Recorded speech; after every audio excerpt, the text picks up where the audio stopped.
ఇప్పుడు ప్యానలిస్టులు పుల్లారావు గారు ఉన్నారు, అనలిస్టు వింగ్ కమాండర్ జగన్మోహన్ ఉన్నారు, కల్నల్ శ్రీనివాస్ ఉన్నారు, నమస్తే అండి. రిటైర్డ్ మేజర్ భిక్షపతి గారు కూడా ఉన్నారు. పుల్లారావు గారు, రాహుల్ గాంధీ గారు స్పెసిఫిక్గా ఒక ప్రశ్న అడిగారు. పార్లమెంటు సాక్షిగా ట్రంప్ని అబద్ధాల కోరు అని ప్రకటించండి అని అడిగారు. కానీ మోడీ గారు జేడీ వ్యాన్స్ గారు చెప్పారు. ఇక్కడ ఎక్కడ ఆ కన్ఫ్యూజన్కి ఏంటి, క్లారిటీ ఏంటి? అసలు అడిగేవాడు చెప్పేవాడు లోకువ. ఏ ప్రశ్న అయినా అడగవచ్చు. ఆ ప్రశ్నకి జవాబు చెప్పొచ్చా? 20 ఏప్రిల్లో చైనాకి మనకి తగాదా వచ్చింది. చైనా పేరు చెప్పలేదు భారతదేశం ప్రధానమంత్రి, ఫారెన్ మినిస్టర్. చెప్పవే. ఎందుకంటే దౌత్య సంబంధాల్లో ఎరగట్టుకోకూడదు. చైనా పద్ధతి ఏంటి? వాళ్ళని అవమానం చేస్తే మాట్లాడరు. మళ్ళీ అవమానం చేయనివ్వకుండా చెప్పేది చెప్పి 3.5 సంవత్సరాల తర్వాత బయటికి సెటిల్ చేశాం. చైనా 3 సంవత్సరాలు అల్లేదా? చైనా పేరు ఎందుకు చెప్పట్లేదంటే చైనాతో ఇంకా విరోధం పెరిగి దేశం ఇరిగిపోతే ఆనందపడే వాళ్ళు అడుగుతారా ప్రశ్నలు? ఇప్పుడు డొనాల్డ్ ట్రంప్ పేరు ఎందుకు చెప్పాలి పార్లమెంట్లో? మళ్ళీ వాటితో తిట్టేసుకోవటానికి, వాటితో చెప్పుకోవటానికి, అంతే కదా. దానిలో లాభం ఉన్నదా? జూన్ 17వ తారీఖు మొన్న డొనాల్డ్ ట్రంప్తో 35 నిమిషాలు నరేంద్ర మోడీ మాట్లాడాడు. మీకు తెలుసా తెలీదా? తెలుసు అనుకుంటున్నా. ఏమని అడిగాడు? 35 నిమిషాలు జూన్ 17, 18లో. మీరేంటి ఇలా చెప్తున్నారంటే ఇలాగా అని 2 రోజుల తర్వాత డొనాల్డ్ ట్రంప్తో ఎవరైనా తగు పెట్టుకుంటారా? పెట్టుకో అంటున్నాడు ఈ పెద్ద మనిషి. అది కరెక్ట్ కాదు. చాలా చాలా చైల్డిష్గా ఉంటాను. ఈ కోపం దేనికి? ఇందాక నరేంద్ర మోడీ ఏమన్నాడు? పిఓకే నువ్వు తీసుకోలేదే అంటే ఆయన ఒక మాట చెప్పడం మర్చిపోయాడు. అంత పెద్ద మనిషి ప్రధానమంత్రి.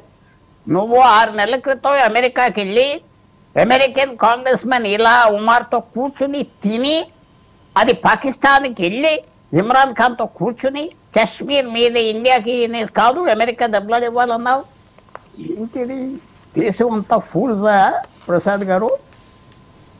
ప్రతి ఒక్కరికి తెలియదా ఇది జరిగే ఆట ఏంటో?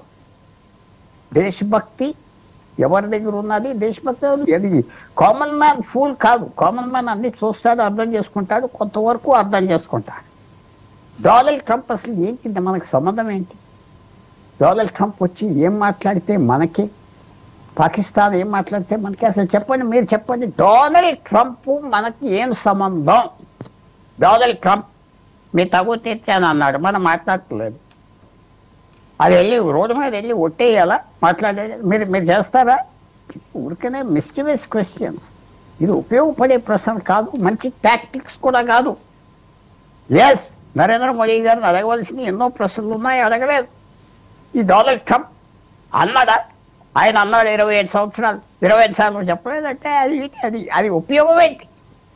తప్పకుండా నరేంద్ర మోడీ కరెక్ట్ పని చేశాడు. డొనాల్డ్ ట్రంప్ పేరు చెప్పకూడదు. డొనాల్డ్ ట్రంప్ వ్యవహారం ఎత్తకూడదు. తగు పెంచకూడదు. తగు పెంచు, వాళ్ళతో తిట్లు తిను అని చెప్పుకోవడానికి చేస్తున్నారు. అంతే కదా. దీనికంటే ఏంటి? చైనా పేరు ఎందుకు చెప్పలేదు? చైనా పేరు చెప్పకూడదు. మనకి చైనాలో ఉన్న పద్ధతి అది. చైనా 2000 సంవత్సరాల క్రితం నుంచి ఏం చేస్తుందో ఈవేళ కూడా చైనా అలా చేస్తుంది. Same government. మర్చిపోవద్దు, చైనాకి ఒకే భాష, ఒకే జాతి, ఒకే మనిషి. 2000 సంవత్సరాల నుంచి ఒకే రాజధాని. అలా దేశం పేరు చెప్పు. మీరు మర్చిపోయారా? ఎన్నిసార్లు అనేవారు? చైనా పేరు ఎందుకు చెప్పట్లేదు? చైనా అంటే మీకు భయమా? ఎన్నిసార్లు వెటకారంగా వెకీలుగా మాట్లాడారు? ఇది దేశానికి సంబంధించిన విషయం.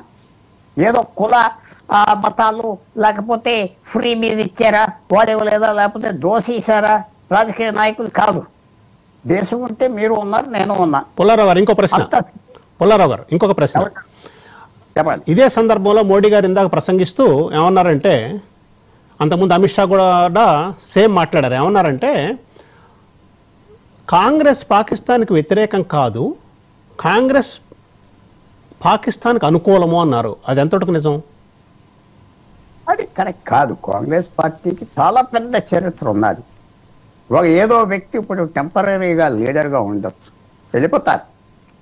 1800 నుంచి 1880 90 నుంచి కాంగ్రెస్ పార్టీ వచ్చింది. మహాత్మా గాంధీ గారు చేతి కింద వచ్చాక పెద్ద పెద్ద నాయకులు వచ్చారు. కాంగ్రెస్ పార్టీ దేశాన్ని పరిపాలించింది. ఎన్నో కష్టాలు పడ్డారు ప్రతి ప్రధానమంత్రి దేశాన్ని రక్షించాలి. ఎస్, నరేంద్ర మోడీ గారు నెహ్రూని విమర్శించారు, అన్నీ నేను ఒప్పుకోవట్లేదే. నెహ్రూ కాశ్మీర్ని సేవ్ చేశాడు 1947లో. తర్వాత నెహ్రూని మౌంట్ బ్యాటన్ ఫ్యామిలీతో స్నేహంగా ఉంటాడు, కరెక్ట్. దేశం కోసం చేశాడు, దేశం కోసం స్నేహాలు చేసుకున్నాడు, విరోధాలు చేసుకున్నాడు, కరెక్ట్గా దేశాన్ని సేవ చేశాడు నెహ్రూ. ఆ రోజు అనుకున్న పరిస్థితి నేను ఇది అవనే నరేంద్ర మోడీ గారు నెహ్రూని విమర్శించడం. పాకిస్తాన్కి నీరు ఎందుకు ఇచ్చాడు, ఏమన్నాడు కరాచీ వెళ్ళి, చూడు మనం ఇప్పటి వరకు దెబ్బలాడాం, మనం అన్నదమ్ములు, నీరు ఇస్తున్నాం, చక్కగా నీరు తీసుకో, 3 నదులు నీరు తీసుకో, చక్కగా బ్రతుకు మాతో అని చెప్పాడు, కరాచీ వెళ్ళి చెప్పాడు. పాకిస్తాన్కి కృతజ్ఞత లేదు. చైనా 62 మనతో యుద్ధం చేశాక పాకిస్తాన్తో 65 యుద్ధం చేయించారు మన మీద. నెహ్రూ తప్ప? నెహ్రూ తప్పు కదే. నరేంద్ర మోడీ గారు మాటకి నేను ఒప్పుకోనే. ఒక్కోసారి ఇప్పుడు ఉన్న ప్రభుత్వాన్ని మనం సపోర్ట్ చేయాలి. వెకిలైన ప్రశ్నలు ఎవరైనా ప్రధానమంత్రి అవనే, ఎవరైనా అవదే, పేర్లు చెప్పాను, అలాంటి వ్యక్తి అవినా మనం సపోర్ట్ చేయాలి. నెహ్రూ గారు తప్పు చేయలేదు. కాంగ్రెస్ పార్టీ ఒక వ్యక్తి కాదే, ఒక 5 సంవత్సరాలు 10 సంవత్సరాలు 15 సంవత్సరాలు ఎవరో కూర్చుంటారు, పీఠ మీద వెళ్ళిపోతారు. నరసింహారావు ప్రధానమంత్రి అవ్వలేదా? మన్మోహన్ సింగ్ ప్రధానమంత్రి అవ్వలేదా? చెప్పండి, 15 సంవత్సరాలు చేయలేదా వాళ్ళిద్దరూ కలిపి? సో కాంగ్రెస్ పార్టీ ఎప్పుడు భారతదేశాన్ని రక్షిస్తుంది.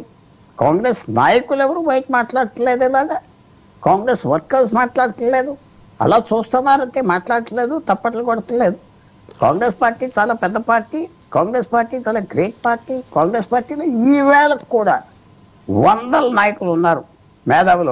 వాళ్ళు ఉపయోగించుకోకపోతే అది వేరే విషయం, ఉన్నారు. కాంగ్రెస్ పార్టీ ఆ మాట కొంతమంది చేస్తున్నారు తొంట్ర పనులు, కానీ కాంగ్రెస్ పార్టీ దేశం కోసం చేసింది, చేస్తుంది, ఫ్యూచర్లో ఎక్కువ చేస్తుంది అని మనమందరూ ఆశించవచ్చు. ఒక పుల్లారావు గారు, 1 more క్వశ్చన్ ఫర్ యూ.